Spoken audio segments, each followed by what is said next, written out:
Hello and welcome to Cartoonist Kayfabe. My name is Jim Rugg. I'm Ed Piskor. Looking at a manga classic today at Blade of the Immortal, first issue. But before we dive into this classic, tell us about your new comic. A lot of cool violence, a lot of cool gore in Blade of the Immortal, and guess what, man? A lot of cool violence, a lot of cool gore in Red Room Comics. The new hit comic from Fantagraphics. Rivers of Gore. Rivers of Gore, illegal acts of pornography and degradation live on webcam, and the tagline for the series, Murder on the Dark Web for Fun and Profit. That is the name of the game for this comic. Every issue completely self-contained. There are murders happening on the dark web. People are pledging money to have their torturous requests performed upon some hapless victim. And the comic is a hit. Got to thank you, Jim. Got to thank the Kayfabe audience for showing up in droves. If you can find a copy on the shelves, scoop it up ASAP. But if you don't, grab the next one, because every issue completely self-contained. There's going to be at least 13 issues when it's all said and done, coming out on a monthly basis. If you want to read the comics ahead of time, you could hit my Patreon, patreon.com/edpiskor. Put in your pre-orders at the Fantagraphics website if you don't have a good shop. Those links are in the link tree as well. You can follow me on patreon.com/JimRugg, where you can see how I make comics like Street Angel, Homeless Ninja on a Skateboard, a perfect companion for Blade of the Immortal. You're going to see sword fights in here. You're going to see some violence and action, and a lot of hopefully dynamic storytelling on these pages that could rival some of these manga action comics. And you can find this wherever comics are sold. This is a collection from Image Comics. It's still in print and available at your comic shops, online. Again, wherever you get your books, you can find Street Angel, Deadliest Girl Alive. And if you want to see how I make this, lots of original art, script, process, behind-the-scenes stuff, you can see all that and more at patreon.com/JimRugg. But Ed, we are here today to talk about Hiroaki Samura's Blade of the Immortal, a very long-running manga series here in the United States. I think it starts in 96 here, but 136 issues or so have run through this. Lots of collections. I think about 30 volumes. Yeah, it's one of those series that, like, I know so many cartoonists where this is like their favorite comic book series, and I haven't read a lot of it. I pick up issues whenever I come across them, and I recently came across this issue, which is the first issue, so I figured that's the perfect place to start. And first time I've read this issue was this past week, and I loved it. Yeah, here's the thing about manga. A lot of people say it, and I mimic the conceit that when a manga series begins, it really doesn't become what it is, what people remember it as, for several volumes, usually 2 or 3. Not a bad setup here, but it really starts cooking later on. But once again, what we need from this volume, from this issue, is set up. Yeah. You know? And our main character, Manji, is this, I guess, a samurai. I don't know if he works for somebody, if he's technically a samurai, but he is a badass swordsman and has killed quite a few people. 100 of them, he says. Good people. Good people. That's right. Yeah, samurais, officers, people, right on the good side of the ledger. And so he is in this church, hunting down this guy who I'm not sure is a good person, who's posing as a priest, I guess, in this church, who shoots him in the forehead, point blank, and we think that's the end of him. But it isn't. We see his mutant healing factor, which is part of the story. They're some type of mystic worms, but he's infected with these things. An old lady, an 800-year-old lady, has given him these worms, and they essentially keep him alive. Whatever wounds he suffers, it's not going to kill him. But not before jabbing a sword through a dude's headpiece. That's very true.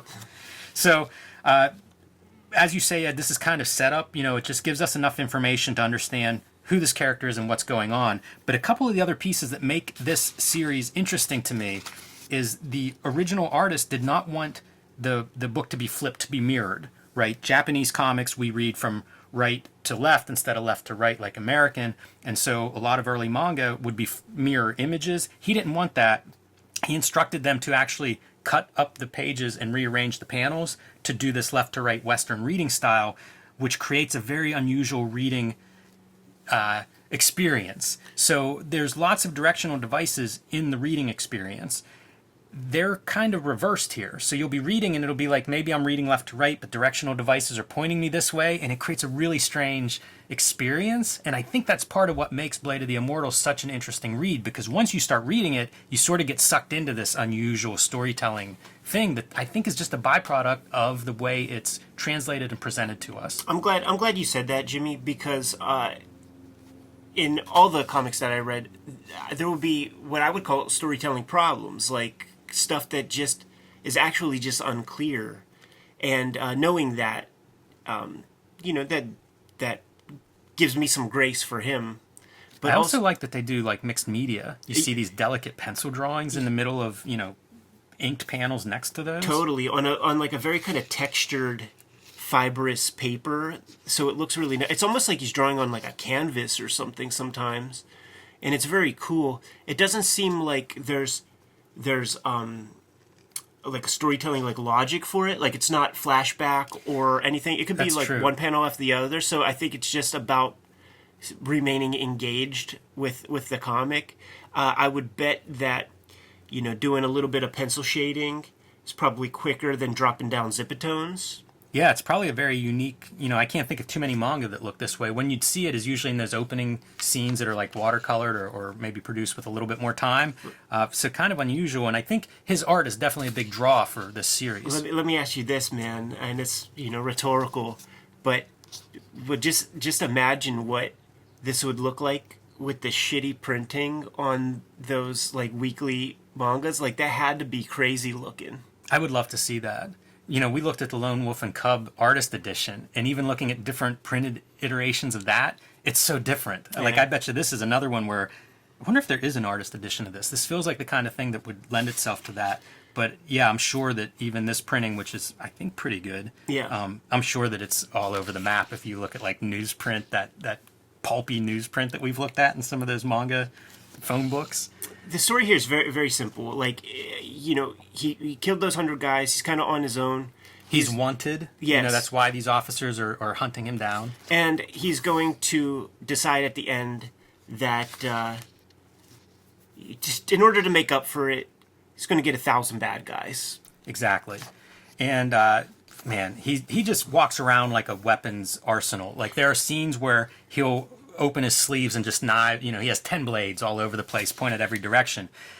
The story in this scene is that this is a local like sheriff marshal character who realizes that he's in his location and he's going to go confront him. He's married to Manji's sister.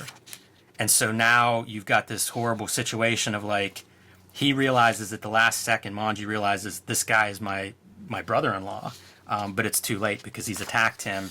And the result is he cut his head in half, and this is his sister who now sees her husband's head fall at her feet. Peeled. And she kind of loses her mind, so he feels responsible to her, which sets up the second half of this issue. And the second half of that issue is a roving Ronin gang who identifies themselves as the world's baddest Ronin gang shows up, kidnaps the sister in order to force him into a fight, essentially, to draw him out, because he's a wanted man. He's valuable, dead or alive, and everybody happy to take a shot at that bounty. I like this part where the guy identifies as the world's baddest Ronin gang. The other interesting part of this series is they use like contemporary language, and it reminds me of something like Deadwood years ago when it came out. It's all kinds of like contemporary slang, four-letter words, all of this stuff. And it was a kind of a part of the publicity for that show. I remember they talked about the language and how genius the writer was. I had a similar reaction to this where it's like reading it, it's kind of fun. By having contemporary language and slang, it's almost this lighthearted, like, it's a very different thing than, say, Lone Wolf and Cub. Right. I wonder how contemporary they get. Like, I'm just imagining cowboys in Deadwood being like, yo, that's fire. That's fire. Maybe contemporary is the wrong. How about four-letter words in a John Wayne?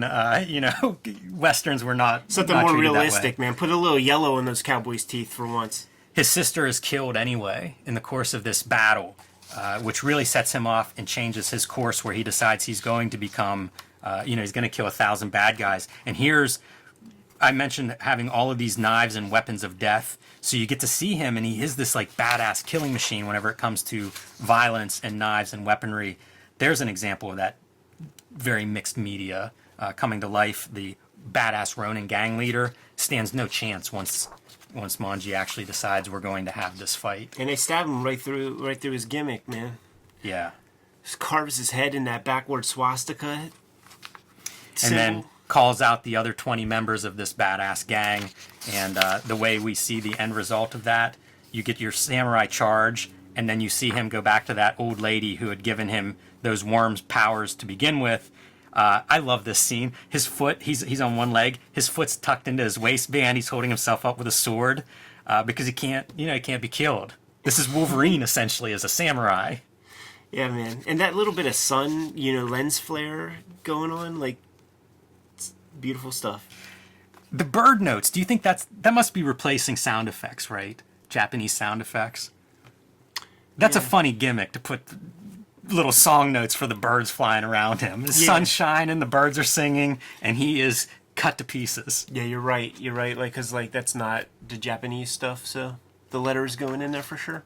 And this is where he basically talks to that old lady and says, makes a deal with her. If he kills 1,000 bad guys, those worms will leave his body.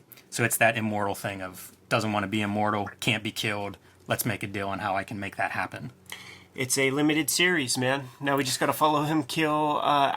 When does the clock start ticking? Next issue, the 1,000, or did that gang chop off 20? Yeah, do they count as bad guys? He has to kill 980 more guys. It's like the Spawn power meter. So it's kind of cool, and like I said, the setup works for me. These first issues of manga series, especially the whenever they're like a single comic book issue, man, you can get not much story in those. Sometimes this gives you the premise for like, now we get to fight, 1,000 bad guys or 980 bad guys after this. And it does show off that artwork. I have subsequent issues. They are consistently strong. I don't know what his backstory is, but I bet this wasn't his first manga because it looks pretty good, from page one. It takes a lot to get a series, so I'm sure he had one-shots at the very least. And the translation done by Torrin Smith did a little comic book dive this past week. I'd had their big sale, man, and I pulled this issue of Amazing Heroes where they speak with Studio Proteus's Torrin Smith about some of the latest stuff that they're putting together. And I hope to actually get into this interview with you, dude, and unpack it on the channel because I'm just fascinated. Like these are innovators of American comics by having the grace to bring these translations to us. And just at a glance, the stuff that I was looking at, like they talk about going through the bibliographies at the publishers out there to try to see what would be good for American audiences. Right. How different publishers were sort of like in bidding wars for Appleseed because they just knew that was going to be a big thing. Nausicaa, Valley of the Wind talks about how he, Torrin Smith, got into the good graces of Miyazaki because there was an anime adaptation that was just total shit in terms of translation. Half hour of the flick cut out. They changed Nausicaa's name to Princess Zelda or some stuff like this, man. And Torrin Smith publicly in magazines was talking shit about terrible translation. Miyazaki's introduced me to that guy. He had the Nausicaa comics and was like, I want you to be the one to take care of this because of your passionate language about our adaptation. I didn't like the English adaptation of our thing. Please, you be the one to translate this comic. And just started packaging stuff. So there's a lot here. Yeah, this looks amazing. And I'm jealous you found this before I did.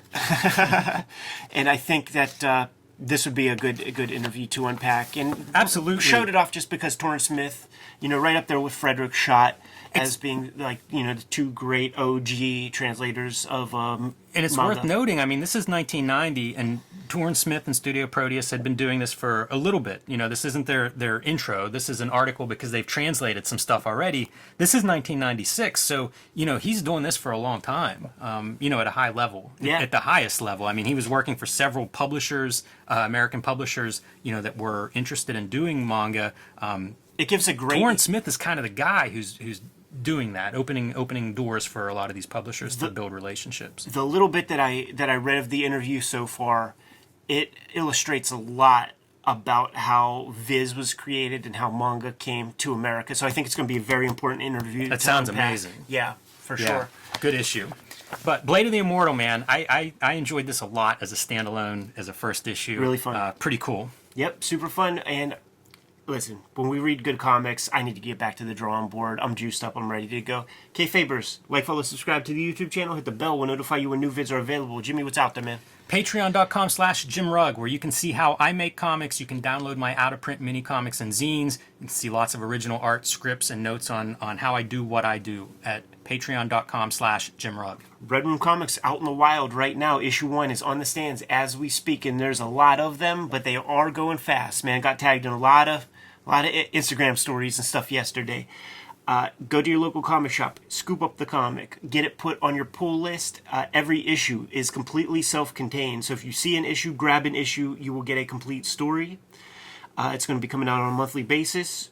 Get it put on your pull list, your subscription box at the shop. If not, you could pre-order the comics from Fantagraphics by way of the link tree in the description below this video. And if you want to support the comics ahead of time, read them before anybody else, hit up my Patreon, patreon.com/EdPiscor. $3 gets you the archive there, and there are well over 3 issues. That's more than 100 pages of comics up there. You can subscribe to the Cartoonist Kayfabe e-newsletter at the links below this video to keep up with everything we have going on and coming out. You can find Cartoonist Kayfabe t-shirts and merchandise at the links below this video. Jimmy, give him one less set of marching orders, man. We're going to be on our way. Read more manga.